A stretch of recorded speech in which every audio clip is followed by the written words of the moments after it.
Eu estou fora do Brasil há 11 anos. Eu trabalhei nos Estados Unidos 2 anos e depois fui para a Inglaterra, no qual me qualifiquei para atuar como advogada britânica. Mas eu estudei aqui do lado, então esse centro de São Paulo eu conheço na palma da mão. E nada mudou. Se vocês continuam igual, tudo continua igual, o que é bom.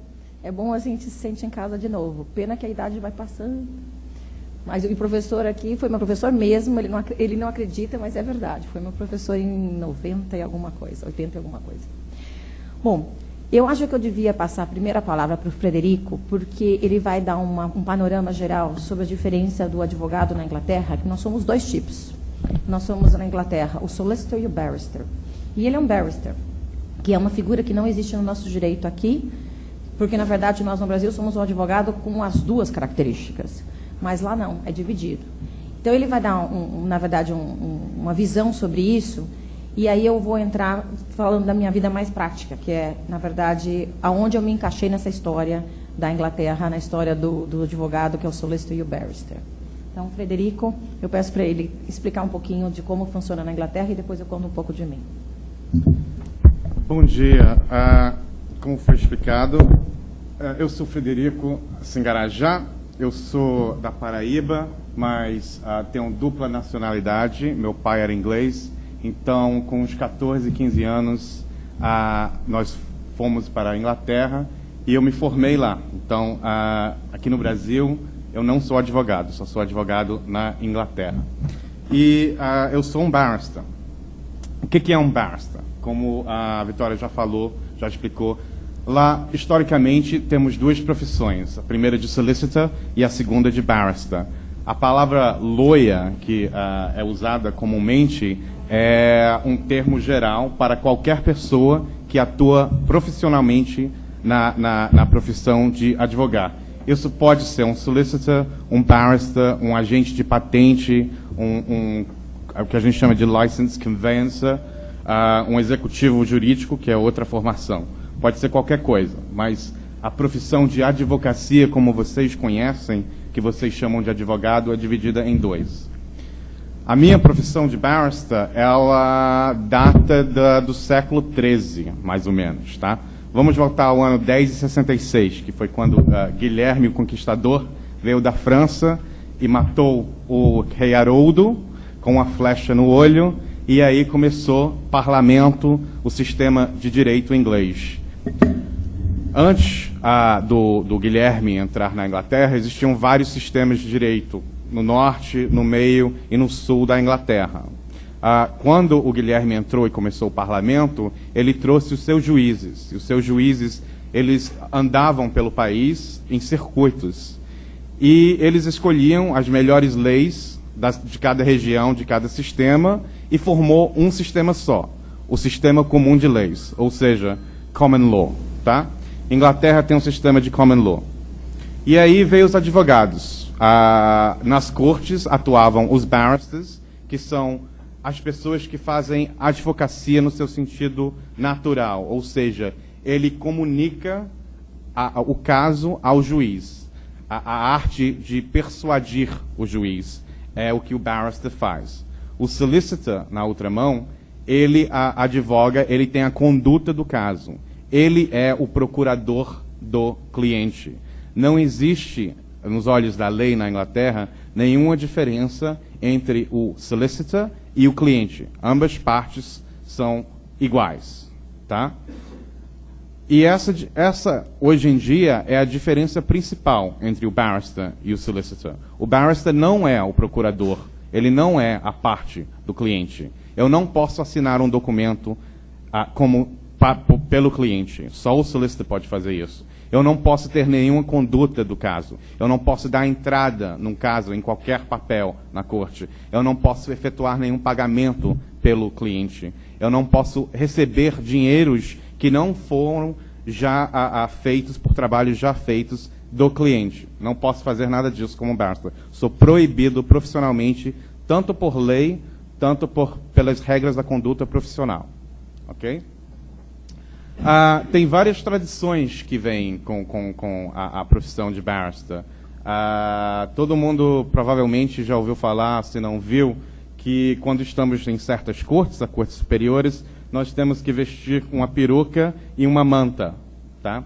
Essa tradição vem há séculos atrás, mais ou menos em 1500, 1600, o rei da França, Louis XIII, perdeu o cabelo, ficou careca. Então ele começou a vestir uma peruca. E isso se tornou moda. Então, mais ou menos na década de 1660, todo mundo começou a vestir uma peruca. E os advogados também vestiram essa peruca, tanto quanto os juízes. E quanto maior a peruca, mais importância você tem. Então, os barristers vestimos uma peruca curta, hoje em dia feito de cabelo de cavalo. E os juízes têm uma peruca mais comprida. Altamente cara, não vou dizer o valor, mas altamente cara. Por isso que eu não trouxe minha peruca e minha manta hoje. Eu pedi para ele trazer para mostrar, mas ele não quis. E também vestimos uma manta preta. Essa manta veio após a morte do rei Charles II, que foi em 1685, todo mundo vestiu uma manta preta, como fez parte do luto do rei. E essa tradição ainda continua. Então, até hoje, em certas audiências, tem uma diferença entre as audiências penais e as audiências civis. Hoje em dia tem é um assunto contencioso se os advogados, os barristers, deveriam continuar a vestir a peruca e a manta, porque é uma tradição já velha e não tem nenhuma, arguído que não tem nenhuma função. Isso é contencioso, mas em audiências penais, fora da corte da primeira instância, que é chamada o Magistrates Court, todas as cortes superiores, qualquer audiência, você tem que ir vestido corretamente.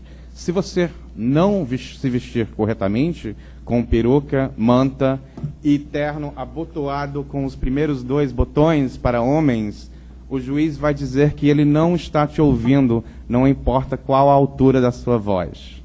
Ele vai repetir, não estou lhe ouvindo. Não estou lhe ouvindo, tá? E nas cortes civis, hoje em dia, só em audiências principais, que a gente chama de trial. Lá a gente tem uma grande diferença entre a audiência principal, que é um trial, onde vai decidir-se o caso, e qualquer outra audiência que pode ser administrativa, que a gente chama de disposal hearing. Em casos civis, você só usa em audiências principais, que são, no mínimo, 1 dia ou mais. Ok? Então, a diferença prática entre o solicitor e o barrister. Hoje em dia existe grande fusão. Essa linha não é meio ofuscada, não existe uma diferença tão clara. Como eu já mencionei, a diferença principal, que ainda continua, é que o barrister não é o cliente. Tá? Ele não pode assinar, ele não é procurador. Mas existe um esquema desde 2004 que é chamado Direct Public Access, onde o barrister pode obter instruções de um cliente diretamente. Ele ainda é proibido de fazer certas coisas, conduta de litígio. Então, eu não posso escrever uma carta no papel do meu chambers, onde a gente trabalha chamado chambers. Para ser um barrister, todo mundo tem que ser autônomo. Você tem que ser autônomo. Você não pode formar uma parceria, uma sociedade ou uma companhia com outros barristers. Porém, nós dividimos como uma cooperativa um lugar de trabalho, que é chamado chambers. E aí nós juntamente contratamos os funcionários de administração, etc., o local de trabalho, o aluguel, a papelada, tudo isso. Então, nós somos contratados pelos solicitors. O cliente procura o solicitor, que aí contrata-o, e o solicitor vai dar o primeiro conselho sobre o problema dele. Ele vai dar entrada, se for necessário, no caso, na corte, elaborar papéis, juntar evidências, todo esse tipo de coisa. O meu trabalho é mais sobre direito material. Então, se houver um ponto obscuro da lei que o solicitor quer saber, ele pode vir a mim. Outras coisas que a gente faz normalmente as audiências, toda a representação na corte, especialmente nas cortes superiores, é do barrister. e nós também elaboramos as petições ou qualquer documento que irá para a corte. Todo o resto é feito pelo solicitor. A outra grande diferença principal é que barristers, normalmente, nós não fazemos direito não contencioso. Alguns barristers, como eu dou aconselhamentos em certas coisas, eu trabalho em direito comercial e empresarial e eu posso dar alguns conselhos. Eu dou o que a gente chama de uma opinião. Mas, fora isso, todo o trabalho, se você quiser um contrato, se você quiser abrir uma empresa, tudo isso normalmente é feito pelo solicitor. Então, nós normalmente só agimos a respeito de direito contencioso, principalmente. Voltando ao que eu estava dizendo, eu posso aceitar certas instruções diretamente do cliente, tanto quanto o advogado, agora o solicitor, ele tem direito a comparecer na corte e ter direitos de audiência. Existe uma qualificação chamada Solicitor Advocates, que, historicamente, só os barristers eles tinham um monopólio inteiro nas cortes superiores, mas hoje em dia os advogados também podem atuar obtendo essa qualificação maior. Bem, eu acho que isso aí é mais ou menos um resumo da diferença. Então, agora eu vou passar para a doutora Vitória. Muito obrigado. Bom, eu trabalho muito com o Frederico. Nós nos conhecemos na Inglaterra, quando eu já era advogada lá. E, na verdade, nós nos conhecemos quando ele era solicitor. Ele não era barrister ainda. E nós fomos, inclusive, tivemos um caso de clientes um contra o outro. Então, nós já nos encontramos na corte, num caso trabalhista, um contra o outro. Mas acabamos ficando amigos. E, quando ele virou um barrister, nós começamos a usar os serviços dele. Por quê? Porque, como advogada, cada um tem uma característica, eu acho. Tem pessoas que gostam de fazer corte, tem pessoas que gostam de fazer sustentação oral, e tem pessoas que não gostam. Particularmente falando, hoje em dia eu já não gosto mais. Eu gostava muito mais no passado, mas hoje eu já prefiro trabalhar mais direto com o cliente. Então, o que aconteceu? A gente começou a contratar o Frederico, e foi assim que começou esse relacionamento que perdura até hoje. Mas ele não é uma pessoa que faz serviço só para mim. Ele faz para outros escritórios de advocacia. Então, os clientes dele, em geral, somos nós, advogados. Por quê? Porque os clientes que ele tem que buscar para provar a competência dele, para que ele seja contratado, somos nós, os advogados. Agora, para contar um pouquinho da minha história, quando eu cheguei na Inglaterra, eu comecei a trabalhar como uma auxiliar num campo de direito chamado imigração. Eu trabalhava numa associação e eu descobri que existia um nicho de mercado muito interessante, que era a falta de advogados que falam português e espanhol. E, obviamente, conhecem a lei inglesa. Então, não foi de um dia para outro que eu comecei a atuar. Eu fiquei 2 anos trabalhando nessa instituição de caridade. Eu era voluntária, mas eu trabalhava todos os dias, todas as horas, todos os momentos, até que eu pude me qualificar e trabalhar como uma advogada europeia, que é o equivalente a uma solicitor, com algumas restrições. Tem 2 restrições só de atuação. Mas eu fiquei 2 anos para aprender a lei, porque era muito fácil. Eu podia ter me registrado como advogada europeia e trabalhado como um escritório próprio desde o primeiro dia do registro. Mas quem disse que eu conhecia a lei? Não. Então, eu não podia ser uma pessoa leviana de sair atuando. Eu fiquei 2 anos nessa vida e, em novembro de 2004, eu abri o meu escritório.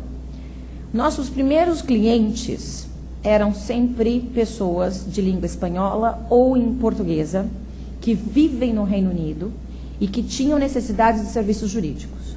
Quais? Quaisquer um. Era uma clínica geral. Tá? A gente fazia contratos de locação, a gente fazia abertura de empresas, a gente fazia, que mais? Imigração, casamentos, divórcios, pensões de crianças. Era realmente uma clínica geral.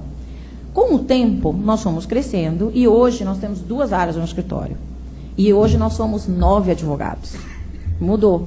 De advogada sozinha, fazendo um pouquinho de tudo, hoje eu nem faço mais um pouquinho de tudo. Nós dividimos e somos 9 advogados. Desses 9 advogados, eu tenho 2 puro English solicitors. Nascidos, criados na Inglaterra, um origem inglesa pura, outro de origem indiana, e eles fazem, por exemplo, 2 áreas de direito que eu não posso atuar. E por que eu não posso atuar? Porque dentro da qualificação como European Lawyer, que é uma qualificação que eu obtive via Portugal, tem 2 restrições. Essas restrições vão cair por terra muito em breve, porque essas restrições já não existem mais em Portugal. Então, como não existem em Portugal, não vão existir na Inglaterra. Mas até que se chegue nisso, a gente precisou se adaptar. E essas restrições são interessantes. São duas que no Brasil não fariam sentido nenhum. Compra e venda de imóveis. Então, eu não sou qualificada na Inglaterra para fazer compra e venda de imóveis. E não sou qualificada para fazer abertura de inventário, que é uma coisa recente no Brasil, que agora fazemos inventário nos cartórios. Só que na Inglaterra, a figura do cartório ela se mescla com o advogado. Eu posso fazer reconhecimento de firma, eu posso fazer cópia autenticada e eu posso fazer documentos juramentados, como umas escrituras. Então, ela se mistura a função do advogado com o cartório lá. Mas compra e venda de imóvel e abertura de inventário eu não posso. Por isso que eu tenho 2 solicitors que são puros e criados lá, não são de origem europeia como eu, que podem fazer esse serviço.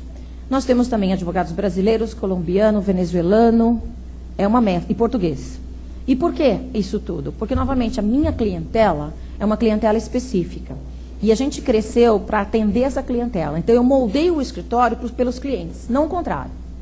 Eu tive que moldar porque a vida foi me levando a contratar pessoas que tinham necessidade de um determinado serviço. Eu falo espanhol fluente e eu atendo muito a comunidade latino-americana. Porém, a contratação de uma advogada colombiana foi crucial. Porque, afinal de contas, ela conhece a cultura. Ela conhece os hábitos e costumes, que eu não tenho tanto conhecimento. Foi assim que eu peguei uma portuguesa também. Foi assim que foi aumentando o escritório. Então, hoje, eu, Vitória, sou qualificada para atuar em Portugal. Eu tenho uma filial em Portugal, mas Portugal, infelizmente, está falido. Não vou mentir. O Estado, o país, como um todo, não está indo bem. Então, o escritório é pequeno, nós somos um advogado e uma secretária, e vamos tocando assim, lá em Portugal. Eu vou para Portugal com uma frequência grande. Espero um dia que eles melhorem e a gente cresça. Na Inglaterra, eu tenho um escritório, eu sou a sócia majoritária, e dentro desses outros pessoas que trabalham comigo, nós estamos fazendo 5 sócios. Por que estamos fazendo? Porque quando eu abri, eu não tinha outro sócio. E na Inglaterra, você pode ser sociedade de uma pessoa só. Então, eu era uma sociedade limitada, sozinha. Depois, com o crescimento, nós abrimos uma sociedade de pessoas, que chama LLP.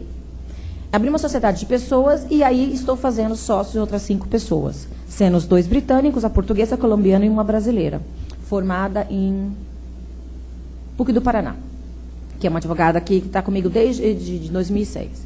Então, hoje nós somos um escritório de advocacia, trabalhamos com lei inglesa, eu faço muito trabalhos locais, dividido, cada um faz uma área de direito. A minha área hoje é cada vez mais empresas, mas eu tenho quem faça divórcios ou família, eu tenho quem faça trabalhista, eu tenho quem faça a compra e venda dos imóveis, eu tenho quem faça marcas e patentes. Então, eu tenho pessoas que fazem áreas, a minha, de novo, é mais a parte de empresas.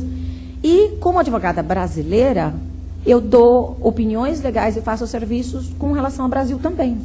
Então, chega um cliente inglês que quer vir a fazer negócios com o Brasil e ele me consulta. E qual que é uma diferença interessante que eu vejo do ponto de vista de negócios, né, como uma dona de escritório?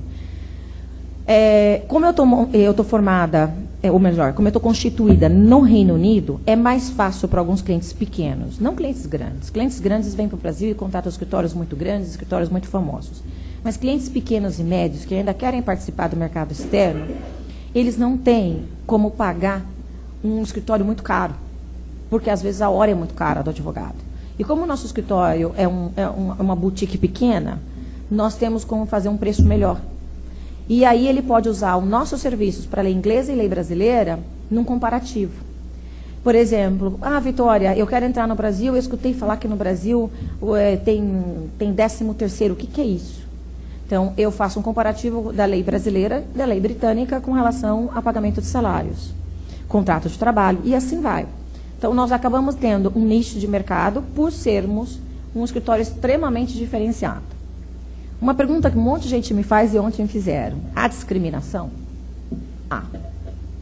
Há discriminação, sim. Eu já tive um juiz que me perguntou numa audiência de imigração, mas o que você está fazendo aqui? E eu olhei para ele e falei, eu sou advogada, qualificada para atuar aqui, eu posso atuar. Mas seu nome todo? Aí eu dei. Ele falou, eu vou checar. Eu falei, fique à vontade. Eu acho que ele não... E isso é uma coisa que está mudando, tá? Mas eu fui pioneira, eu fiz isso em 2004. Então, eles não estavam acostumados a ver uma brasileira falando inglês com sotaque, óbvio.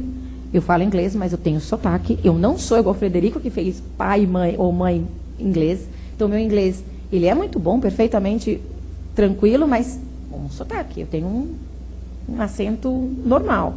E eu acho que eles não tinham essa experiência de ver estrangeiros atuando no mercado deles.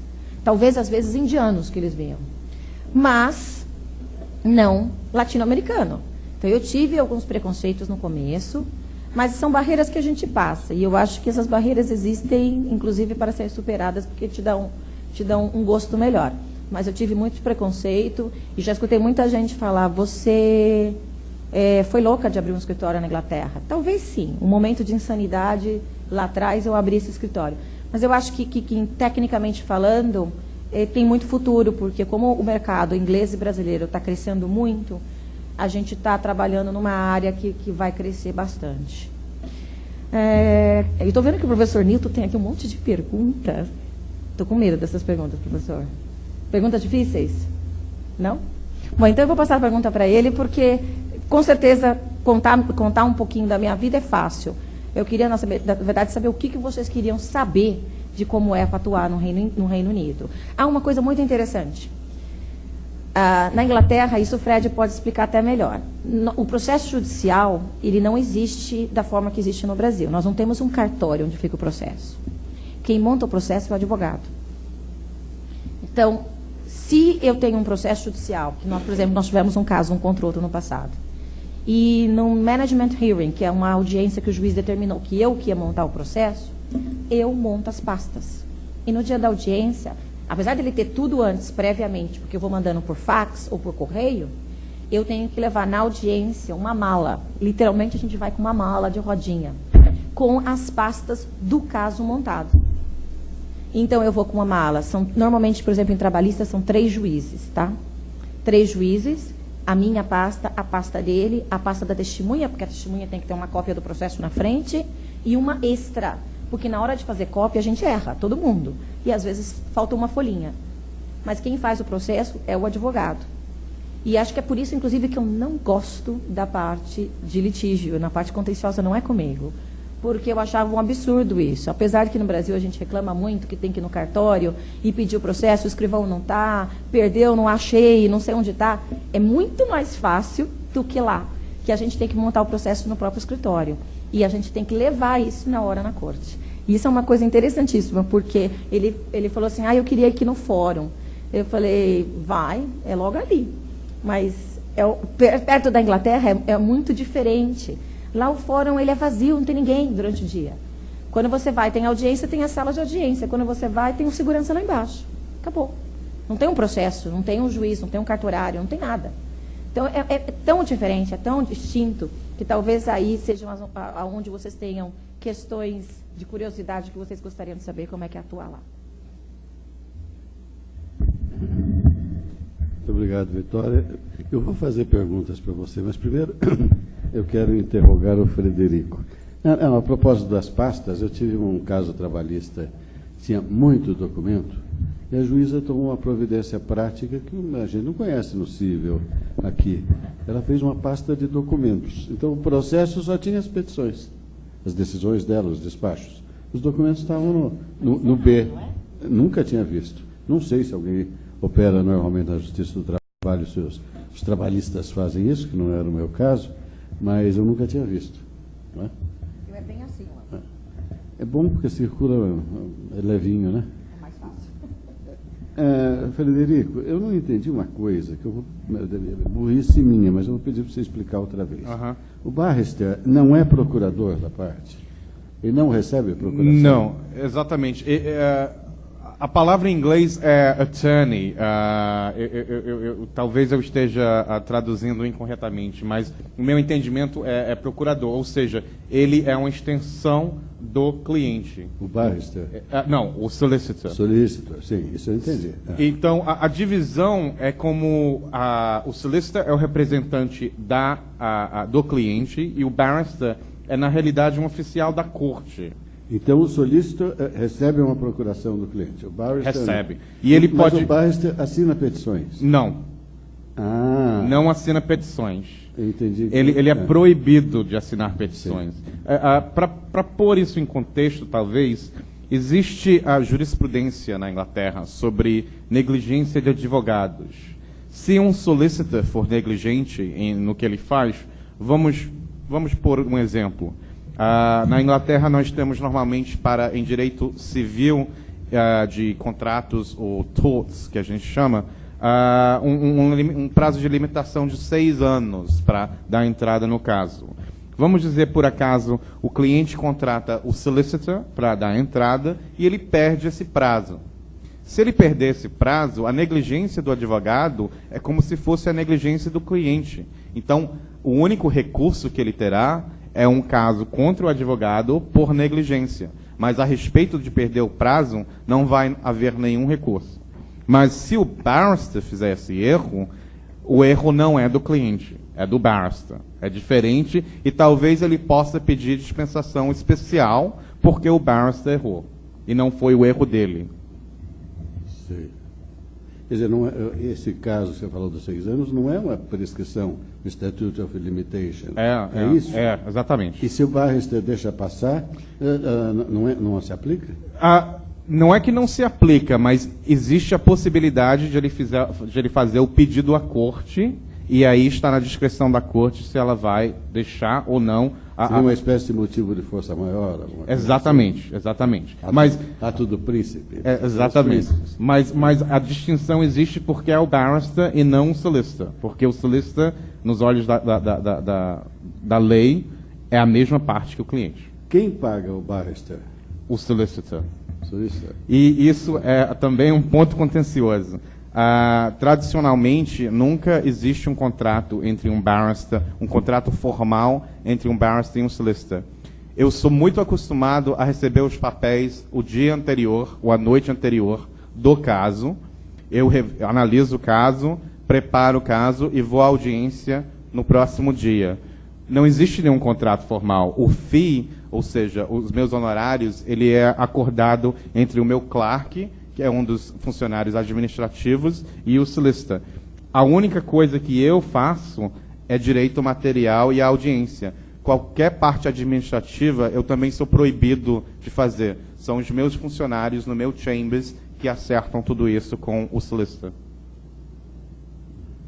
Mas o pagamento é tradicionalmente sobre a honra do advogado. E se ele não cumprir essa honra, existe uma reclamação que nós podemos fazer para o órgão regulador, que é o Solicitors Regulatory Authority, SRA. E essa reclamação pode ter uma qualificação na licença, no Practicing Certificate do advogado. Ou seja, na pior das hipóteses, ele pode ter a licença retirada dele, se ele continuar a não pagar barras. Não pagar os barras. Exatamente. E o barrister cobra por tarefa ou por tempo ou ambos? Normalmente, todo barrister tem um horário, mas, porém, normalmente os barristers cobram para um serviço. Então, vamos dizer, você tem uma audiência principal de 5 dias.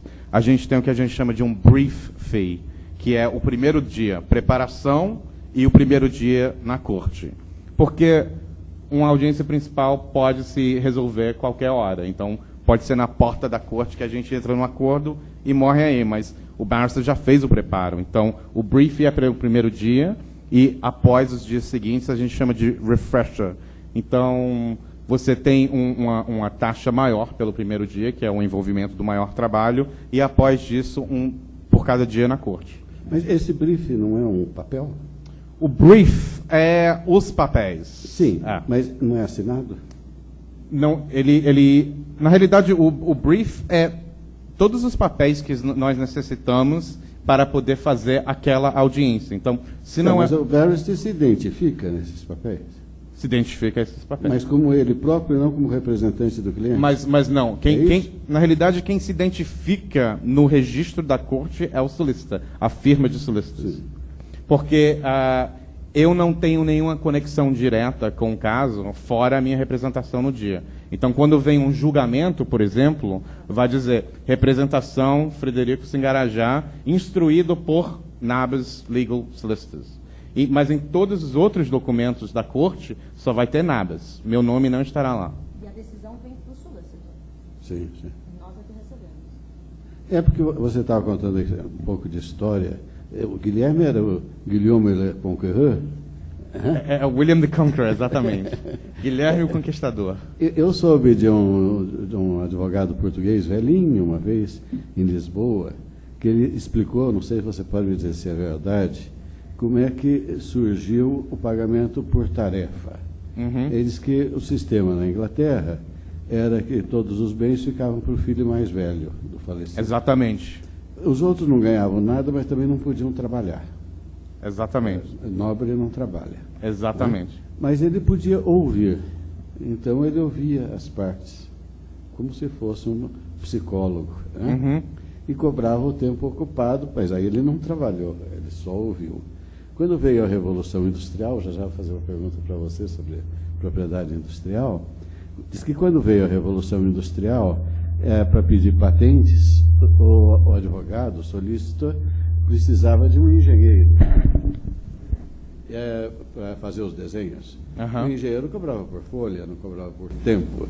Então ficou um sistema misto, que quando se tratasse de propriedade industrial, se cobrava por tarefa. Nos outros casos, se cobrava por tempo. É assim ainda no seu escritório? Nós cobramos diferente, depende do cliente, depende do caso. A gente cobra por preço fechado. Ótimo. Nós cobramos por preço fechado, que é uma tarefa, e cobramos por hora também, vai depender do serviço. E existem regras de como pode ser cobrado. Diferente, eu falo, do que a gente vê do livre comércio, existem casos que a gente pode cobrar, por exemplo, aquela questão que a gente fala aqui no Brasil, a taxa de sucesso, na Inglaterra chama CFA. E o que acontece? Se você chega para mim com um caso para a corte, eu falo assim, tá bom, eu só vou te cobrar no final, eu preciso ver se eu posso. Porque tem casos que eu não posso.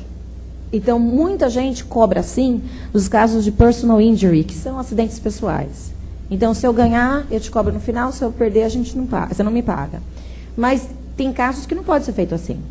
Então, por exemplo, tem muita gente que vê propaganda de pessoas falando assim, você quer um visto para morar na Europa? Se eu conseguir o teu visto, eu te cobro.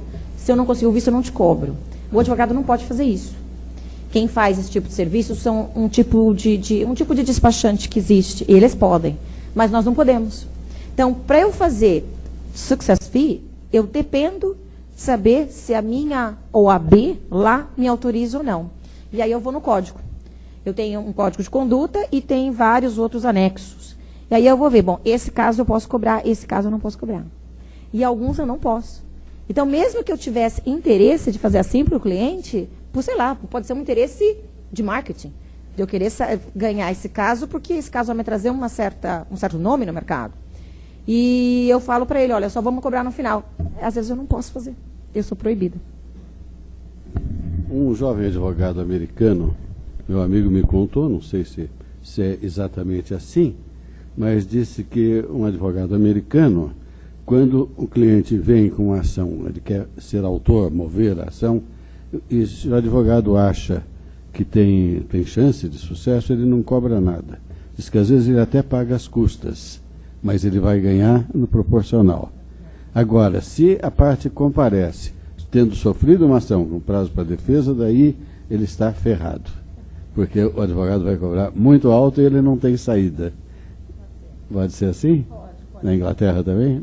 Na Inglaterra não, porque, de novo, na Inglaterra vai depender se esse tipo de caso que você me trouxe é passível de ser cobrado somente no final ou não. Então, não é uma decisão minha final. Tem alguns casos que eu não posso fazer assim, e ponto. Não tem opção. Então, eu tenho que cobrar do cliente. O que muita gente faz na verdade, cobrar do cliente um mínimo e talvez o cliente passar um próximo caso no futuro, alguma coisa assim, mas não tem como você fazer se a legislação não permitir. Eu já vou passar para o Fernando, que nós estamos dando insumos para ele, depois ele vai descer com todo o rigor. Vitória, você disse que no seu escritório você também pode fazer marcas, patentes, é isso? Pode. Mas existe o patent agent que não é advogado na Inglaterra? Na verdade, o Frederico mencionou um pouquinho rápido. Na verdade, tem várias figuras na Inglaterra que podem fazer serviços jurídicos. E não necessariamente você precisa ser um advogado para trabalhar em determinadas áreas. Existe uma revolução na Inglaterra. E aí é um ponto que a gente estava conversando antes, que vai, como é que vou dizer, vai ser um pouco controverso aqui na OAB. Enquanto na Inglaterra o mercado se abre de uma forma absurda, nós, advogados da Inglaterra, também estamos um pouco preocupados. Não quer dizer que a gente não esteja preocupado. O que eu estou dizendo como abrir? Por exemplo, contratos comerciais não é mais privativo de advogado. Qualquer um pode fazer.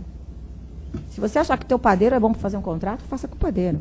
Não tem mais necessidade de ser feito por um advogado. Não é privativo da nossa profissão. E em algumas áreas de direito, você pode fazer cursos e virar agentes. Agentes de marca e patente, de imigração, direito imigratório. Você não precisa ser advogado. Você pode fazer cursos, e você tira licenças, faz provinhas e vira. Então, é um despachante, porque o termo no Brasil é pejorativo, mas lá não é. Então, você tem um despachante de imigração. Você tem um que faz a parte de compra e venda de imóveis, que é o convenience, license convenience, obrigada, é isso mesmo. Ele não é um corretor, porque ele não faz a parte de mostrar o imóvel, mas ele faz toda a parte da compra e venda. Ele faz uma compra e venda. Você tem, então, imigração, a parte de imóveis, a parte de marcas e patentes. Você tem áreas de direito que não são mais privativas, do advogado. Mas isso por quê? Porque a partir de outubro desse ano, nós vamos começar vai começar a existir na Inglaterra um negócio chamado ABS, Alternative Business Structure. O que significa isso? Os escritórios de advocacia, eles já são na Inglaterra hoje uma empresa. Eu posso fazer propaganda aonde eu quiser. Propaganda pura e simples, nua e crua. Mas pegando o seu gancho, pode ter sócio não advogado? Já pode. E a partir de outubro, 6 de outubro, os escritórios de advocacia serão empresas comerciais que poderão fazer IPOs, quer dizer, negociar em bolsa de valores. O escritório de advocacia na Inglaterra não é, há muito tempo, mais uma sociedade de advogados. Ele é uma sociedade de pessoas profissionais capacitados para prestar serviços, seja ele do que for. Eu, por exemplo, no meu escritório, tenho uma pessoa que trabalha dentro do meu escritório, que é um contador. O que ele faz? Contabilidade. Para quem? Ele não é sócio ainda, mas ele vai virar. Vai virar agora nesse bando que vai virar ao mesmo tempo. Porque, como eu era sozinha, eu não tinha sócios, mas ele vai virar agora. O que ele faz? Contabilidade. De quem? Minha? Não só minha, dos meus clientes também. Então, ele faz a contabilidade como um serviço cobrado pelo escritório de advocacia para clientes e empresas. Contabilidade, imposto de renda, registro de empresas, registro de outras licenças, obtenção de licenças.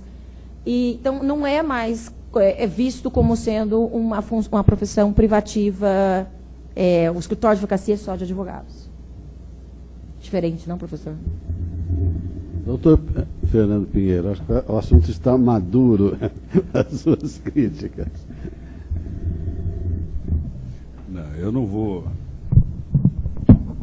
criticar ninguém, quem sou eu para criticar. Mas a Vitória falou em discriminação, e deu um exemplo em discriminação na corte. Entre os escritórios de advocacia também há essa discriminação? Eu acho que há, e acho que está mudando. Por exemplo, de novo, quando eu mudei para a Inglaterra em 2002, parece pouco tempo atrás, mas muita coisa mudou nesses 9 anos. É impressionante o que eu sinto de mudança naquele país. Existia, até mais ou menos no ano 2001, uma quantidade de imigrantes na Inglaterra, sim. Mas eles eram provenientes, a maioria, da Commonwealth, dos países que foram colônias inglesas. Então, você encontra muito indiano, você encontra muita gente do Sri Lanka, toquei aqui no Fred, você encontra muita gente da Jamaica, muita gente de país, África do Sul, Austrália. Com a porta fechada nos Estados Unidos, que foi o 11 de setembro, para onde começaram a ir os latinos-americanos, por exemplo? para a Inglaterra. Por quê? Para ganhar dinheiro, óbvio. A Libra valia 6 para R$1, gente. Hoje vale 2,7. Mas valia 6 para 1. Então, houve uma invasão muito grande de imigrantes. A ponto da Inglaterra ter mudado a lei de imigração de 2002 para cá, mas assim, consideravelmente. Acabou a possibilidade dos imigrantes ficar lá como existia antes. E o que aconteceu? Na época que eu abri o escritório, eu via que era uma surpresa para os outros advogados. Apesar de eu ter feito tudo correto, na forma legal, estava perfeitamente qualificada, eles achavam assim um absurdo. E muitos me perguntavam, mas aí num tom mais jocoso, do tipo, mas por que você não está no Brasil, que o tempo é melhor que aqui? E eu falava, bom, opção de carreira, sei lá. Mas existia assim uma surpresa, talvez não discriminação, mas uma surpresa. Eles falavam, mas como assim? Você é brasileira, você atua aqui? Mas por quê? Hoje já não existe mais tanto, porque como esses 9 anos foi um boom de gente, e um boom de gente em todas as áreas, Quando eu cheguei não tinha médico brasileiro lá, hoje tem. Não tinha dentista brasileiro, hoje tem vários. Não tinha, o quê? Salão de cabeleireiro, vixe, um em cada esquina. Restaurante brasileiro tinha um. Hoje, nem quantos tem, eu não sei. Então, realmente, aumentou muito a quantidade de pessoas latino-americanas vivendo na Inglaterra. Então, passou a ser uma coisa mais comum eles virem. Mas quantas vezes eu já vi caras assustadas? Um me perguntou se tinha faculdade de Direito no Brasil. Eu falei, não tem. Vivemos na selva, todos, pendurados na árvore. Porque era muito estranho para eles, era muito fora do padrão. O Frederico já estava lá, mas ele, de novo, ele é um inglês. Então, não passava a figura de ter um escritório de advocacia, ou melhor, um advogado ou advogada, não importa, brasileiro, lá. Porque, para quê? É mais ou menos como se, naquela época, eu me sentia como se alguém fosse abrir hoje um escritório do brasileiro no Zâmbia. Nada contra o Zâmbia, mas é muito raro. Você não vai encontrar muitos brasileiros lá. E era assim. Agora não. Agora o brasileiro lá, você encontra em cada esquina. Eu gostaria de só adicionar, na minha profissão, tradicionalmente, todos são ingleses. É muito raro achar uma pessoa estrangeira. Eu sou o primeiro brasileiro barrister lá, e não sei quando vai ter um outro. Normalmente, principalmente porque é uma profissão muito exclusiva, é muito diferente. Por exemplo, para dar uma ideia, tem 130 mil solicitors registrados na Inglaterra e no país de Gales, mais ou menos. E, em comparação, existem mais ou menos 12 mil barristers. Então, são muito menor a profissão. E a maioria deles são concentrados em Londres. Tradicionalmente, também a qualificação é muito difícil para se tornar barrister. Primeiramente, até há pouco tempo, depois dos seus estudos, você se forma em Direito e aí você faz uma pós-graduação. Se você quiser ser solicitor, você faz uma pós. Se você quiser ser barrister, você faz outra pós. E depois disso, você tem que arrumar uma coisa chamada pupillage. Não é como aqui no Brasil, quando você faz estágio durante sua faculdade. Você pode fazer uma coisa chamada work experience, mas normalmente você não é pago. Você é uma semana e você não vai fazer nenhum trabalho de responsabilidade. Mas aí você faz seu pupillage depois da formação, se você vai ser barrister. E até há pouco tempo você não era pago. Então, por 12 meses, depois de gastar não sei quanto de estudo, de pós-graduação, seja o que for, você teria que fazer 12 meses sem ser pago. E depois você é autônomo, se você conseguir o que é chamado um tenancy, que é quando você é afiliado a um chambers, você é autônomo. Então, se você não tem trabalho, você não vai ganhar dinheiro. E nos seus primeiros anos, você faz o trabalho para aprender a profissão do nível mais baixo. Dinheiro público, casos públicos de caso penal, que você vai para a corte, você pode passar o dia todo e ganhar mais ou menos 20 libras pelo dia, depois de taxas e tudo mais. Então, se você está ganhando 20 libras por dia pelos primeiros 5 anos, é difícil. Então, era muito exclusivo para as pessoas ou ricas, ou pessoas que já tinham uma carreira, teve sucesso em uma carreira, e depois de um ano decidiram depois se tornar barrister. Isso ainda continua. Hoje em dia, no meu chambers, temos uns 75 barristers. Os novos barristers variam de pessoas de 25 anos até 40, 50 anos, que estão se formando agora como barrister, depois de uma carreira de sucesso em outra área. Se tem muito mais solicitor do que barrister, os barristers ganham mais que os solicitors? Não, não. Definitivamente não. Você tem uma boa chance de ganhar melhor e linearmente como um solicitor. Quando você entra, depois de fazer seus estudos, como solicitor você faz uma coisa chamada um training contract, que é um aprendizado por 2 anos. A Law Society dá um salário mínimo. Então, enquanto como pupillage você vai ganhar um grant, e assim que você se forma, você é autônomo, então você só ganha o que você faz. E ninguém vai contratar um barrister júnior para fazer um caso grande onde está o dinheiro. Então, nos primeiros anos iniciais, você não vai ganhar muito dinheiro como barrister.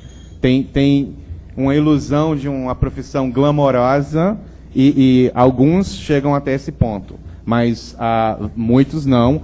E muitos barristers se formam e depois desistem, porque praticamente é muito difícil sobreviver. É uma coisa se formar, é outra coisa você conseguir seu aprendizado, o seu pupillage, e é outra coisa obter seu tenancy.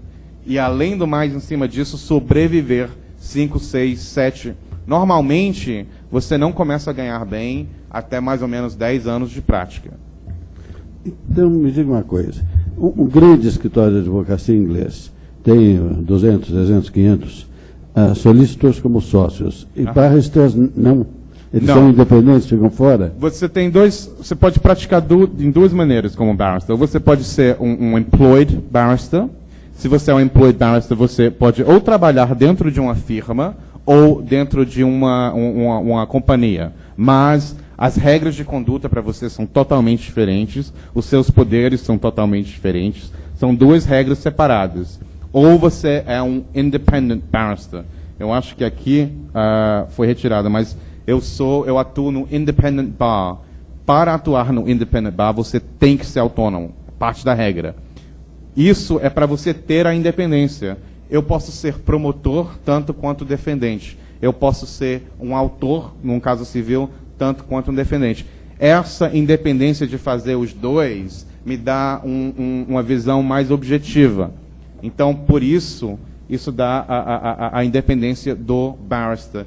E independência, integridade e competência são as 3 coisas que realmente dão a reputação internacional dos barristers reconhecida ao mundo inteiro.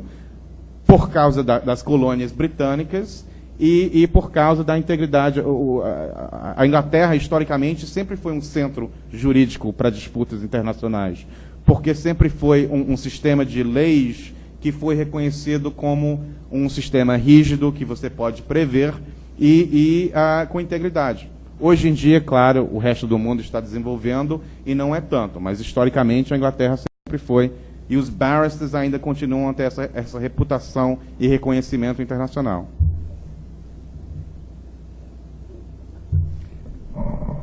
A pergunta para a Vitória foi provocativa, porque eu me lembro, uns 20 anos atrás, eu estava na Inglaterra e estava uma grande discussão no escritório italiano que tinha ido se instalar em Londres. E os advogados ingleses estavam assim, ultrajados. Falaram, mas vamos aceitá-los porque eles só estão praticando a lei italiana aqui na Inglaterra. Mas isso faz pelo menos 20 anos. Quer dizer, olhando aqui o Brasil realmente está fechando. Quer dizer, proibiu qualquer associação ou cooperação entre escritórios estrangeiros e escritórios brasileiros. Quer dizer, existe aqui a Sociedade dos Consultores em Direito Estrangeiro que não podem advogar no Brasil. Isso é piada. Quer dizer, o que é advogar no Brasil? O que é advogar? O termo é muito amplo, mas a ordem ainda está conseguindo limitar isso aqui aos escritórios brasileiros. Eu não vou falar em você, Cajé. O doutor Cajé está anotando tudo ali. Está anotando tudo ali. Mas, então, Eles falam, não, mas e a independência do advogado brasileiro? Porque se ele fizer uma associação com um escritório estrangeiro, ele perde a sua independência. Bom, ele vai ter tanta independência quanto um advogado empregado. O advogado empregado tem independência? Se ele fizer alguma coisa diferente daquilo que o patrão quer, ele vai para a rua. Simples. Então, sócio, né? A gente tava falando, mesmo sócio também não tem tanta independência. Não, assim. mesmo sócio. Ele tem que obedecer aquilo que a maioria dos sócios decidiu. Então, essa independência é um pouco de ficção. Então, por que o advogado brasileiro vai perder essa independência? Quer dizer, Fernando, posso jogar um pouquinho de lenha na fogueira? Eu vejo uma coisa que é um pouco diferente daqui, que eu acho que funciona, e com certeza todos vão me matar pelo que eu vou falar agora, mas eu acho que funciona. O que eu vejo é que existe uma massificação da profissão de advocacia no Brasil, e todo mundo sabe disso, não é novidade para ninguém. E lá na Inglaterra ainda não, porque apesar dos 130 mil inscritos na Law Society lá, não quer dizer que 130 mil sejam atuantes, tá? Tem muita gente que já morreu. Mas o número de inscrição continua existindo, é um número, tá lá. em São Paulo são 300 mil. Pois é, então a Law Society, eu tive uma reunião com eles antes de vir para cá, porque eu faço parte da parte internacional da Law Society, eles dizem que tem atuante mais ou menos uns 90, 95 mil. O resto não é atuante. Então é óbvio, comparativamente, nós temos muito mais aqui, até fora de proporção com relação à Inglaterra. E a profissão na Inglaterra, ela ainda é aquela elite que foi no Brasil no passado. Então, é uma profissão elitista. E o advogado, ele é muito bem visto. Ele tem uma característica de ser uma pessoa extremamente íntegra. Não quer dizer que seja, mas é o que a sociedade o vê, ou como a sociedade vê os advogados. Por exemplo, nós nos qualificamos anualmente. Eu não fiz uma prova da OAB em 1900 e bolinha, eu não posso dizer a data. E até hoje eu sou advogada aqui em São Paulo. Eu só preciso pagar minha anuidade e não fazer alguma coisa muito errada. Lá não, eu tenho que fazer anualmente uma comprovação de que eu sou capaz. Não quer dizer que também seja meu Deus, eu vou arrancar meus cabelos. Não, mas eu tenho que provar que eu fiz cursos de atualização. E não é cursinho qualquer que tem em cada esquina, não. São cursos que a minha ordem de lá pré-aprovou. Eu tenho que ter meu seguro profissional em dia e eu não posso ter reclamação pendente. Se eu tiver alguma reclamação pendente de alguma coisa que eu fiz que um cliente não gostou, não necessariamente, de novo, eu fiz errado, hein? Eu posso ter feito um serviço e o cliente não gostou do serviço. Se eu tiver uma reclamação pendente, a ordem vai me renovar o meu Practice Certificate, como o Frederico falou, mas ela põe uma observação pendente de tal coisa ser solucionada. Então, se ele reclamou que eu não paguei, eu dei um calote nele, que é o meu barrister, que fez um serviço para mim, eles podem ou não me deixar trabalhar. Só que se o meu Practice Certificate foi cancelado, eu não posso advogar. Então, anualmente, eu tenho uma responsabilidade comigo mesmo, porque senão eu não trabalho. E aí eu vivo do quê? E qual é a responsabilidade? Tentar fazer meus clientes felizes, não fazer nenhuma bobagem, não ter reclamações, obviamente, fazer os meus cursos de atualização. Então, de uma certa forma, o advogado ele se sente extremamente mais amarrado pela ordem de não fazer nada de errado. E nada assim, no sentido mesmo de responsabilidade civil. Tem uma ordem dos solícitos e outra ordem dos barristers? Tem. São duas. Historicamente, os barristers eles eram disciplinados pelos juízes e existem 4 instituições que todo barrister tem que ser membro de pelo menos um. Eles são chamados os Inns of Court. Existe Inner Temple, Middle Temple, Lincoln's Inn e Gray's Inn. O meu é Gray's Inn, mas eu acho que foi 1872 por aí. O Bar Council foi formado e o Bar Standards Board, que faz parte disso, agora disciplina, mas os INs ainda podem disciplinar através dos juízes também. E dos advogados, nós somos uma entidade grande chamada Legal Commission, dividida em 3. Law Society, que é o mais conhecido aqui no Brasil, mas que não é o que disciplina. A Law Society é o clube. A Law Society é boa. Esse é o clube. A gente tem... Não, nós somos membro, quando você é membro do Legal Commission, você é membro dos 3. E esses 3 é uma subdivisão. Então, vamos fazer, a OAB é o Legal Commission e teriam 3 embaixo. Um é a Law Society, Tem divisão internacional, tem cursos, tem eventos, é extremamente interessante. Tem o Solicitor Regulation Authority, é o nosso fiscalizador, e eles são extremamente duros. E, inclusive, a Law Society e o Solicitor Regulation Authority não são muito amiguinhos. E tem o Legal Complaint Department, que é o departamento de reclamações, que é separado. E por que é separado? Para ter um poder mais autônomo mesmo, de fiscalização e de lidar com as reclamações.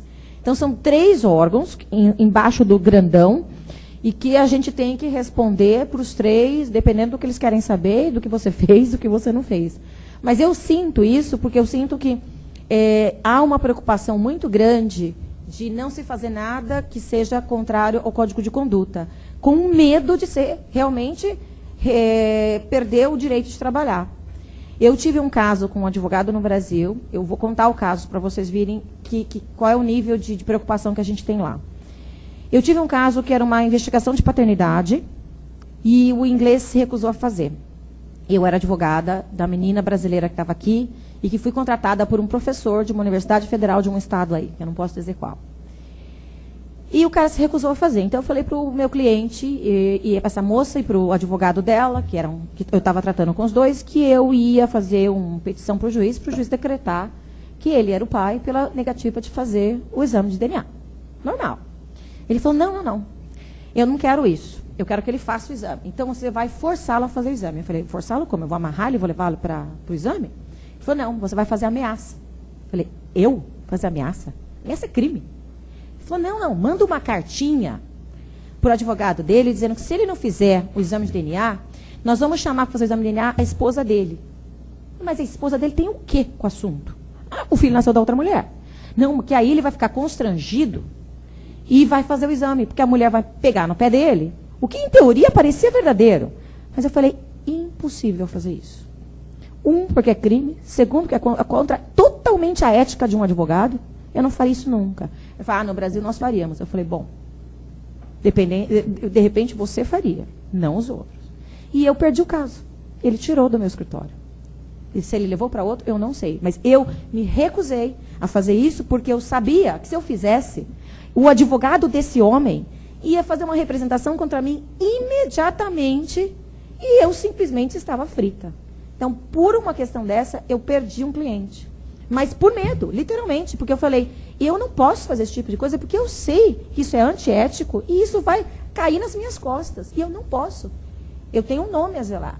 Então, isso é uma coisa que eu vejo lá extremamente forte. Os advogados têm medo de perder o Practice Certificate deles. Nós temos medo. Mas esse medo não é ruim. Eu não acho isso ruim. Eu acho que isso faz com que a gente pense 2 vezes antes de fazer alguma coisa. E eu acho que isso leva a essa integridade que o Frederico falou tanto. Gente, tem gente ruim em qualquer lugar. Não estou falando que é perfeito, pelo amor de Deus. E não sou hipócrita, mas eu vejo uma preocupação. Por quê? Porque os advogados sabem que se a gente perder o direito de trabalhar, foi tudo por água abaixo. Todos os anos, todo o investimento, todos os estudos. E não é fácil você retomar o direito de trabalhar. É muito difícil. Aqui na Praça da Sé você consegue atestado médico para qualquer coisa. Então, tem gente boa e tem gente ruim. Só que a ordem, ao proibir a associação de um escritório estrangeiro com um escritório brasileiro, está indo pelo ruim. Ou está igualando todos por baixo. O que eu acho que isso é imperdoável. A ordem não pode fazer isso. Quer dizer, nenhum advogado presta. Se eu, advogado, for trabalhar para um escritório estrangeiro aqui no Brasil, eu não posso assinar. O que é? Virei meio advogado? Pois é. Então, mas essa associação, essa commission, aliás, mais uma vez o doutor Cagé está aqui, ele é presidente da comissão de deontologia, não é de odontologia, né? De deontologia. Ele é o grande inquisidor da OAB de São Paulo. Ele está prestando atenção para ver que rigidez ele vai implantar, copiando a rigidez inglesa. Mas o Fernando perguntou de discriminação. Se essa commission cair em cima de você, Vitória, ou do seu escritório, O fato de você ser brasileira pode influenciar a comissão? Não acredito. Não acredito, professor. Não acredito. Não acredito que vai ter esse tipo de discriminação. Quando eu cito discriminação, eu acho que, na verdade, é pelo desconhecido. Mais do que discriminação. Algumas coisas que são interessantes do Reino Unido, que funcionam nos Estados Unidos também, e eu já sei que o Brasil está caminhando para isso, é que a gente lá não pode perguntar muito da pessoa, da vida pessoal da pessoa. Então, quando você entrevista, né? Você é casado? Não pode perguntar. Você quer ter filho? Não pode perguntar. Você é tico-tico no fubá com alguém? Não pode perguntar. Nada pode.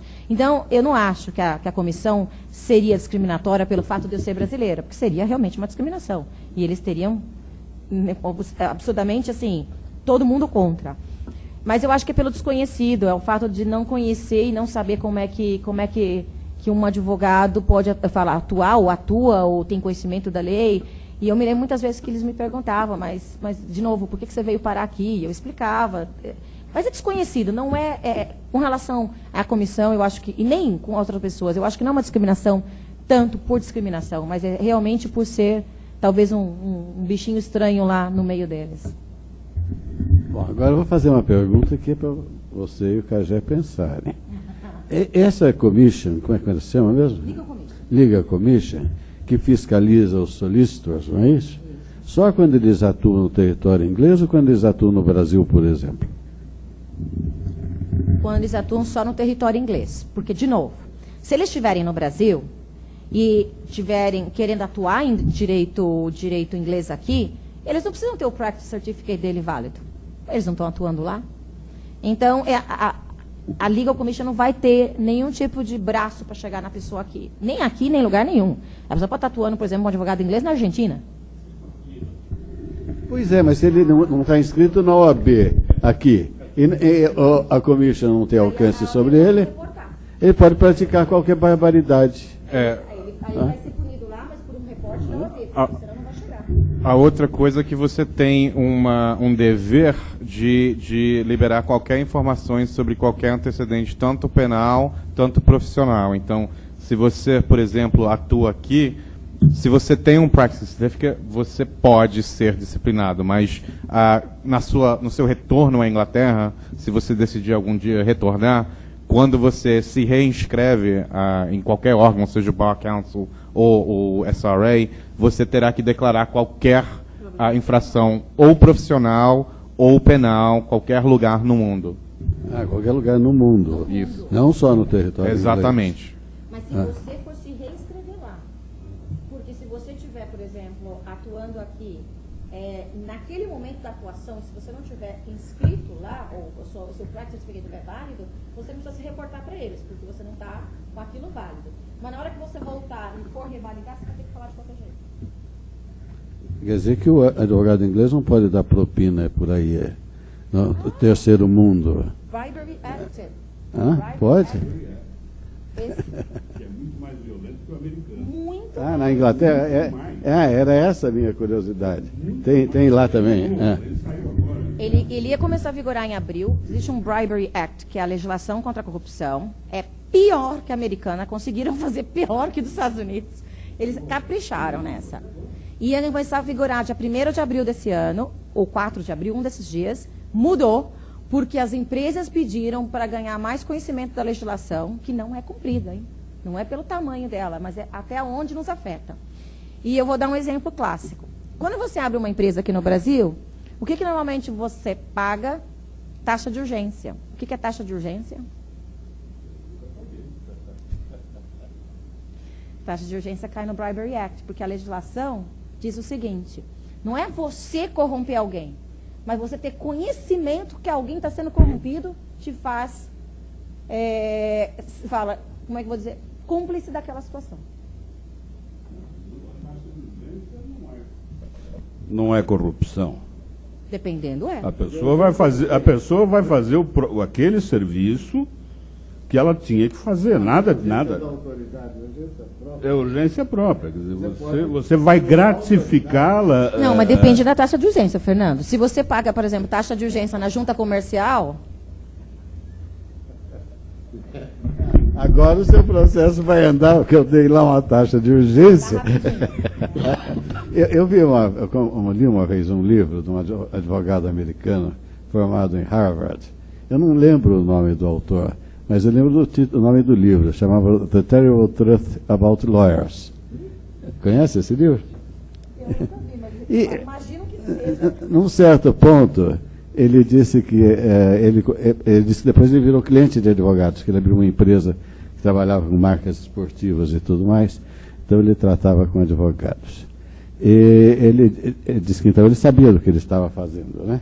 Porque ele se formou em direito.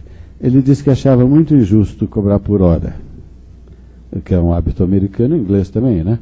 Porque, dizia ele, os incompetentes demoram muito mais tempo para fazer as coisas.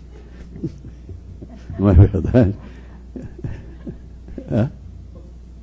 Só vai.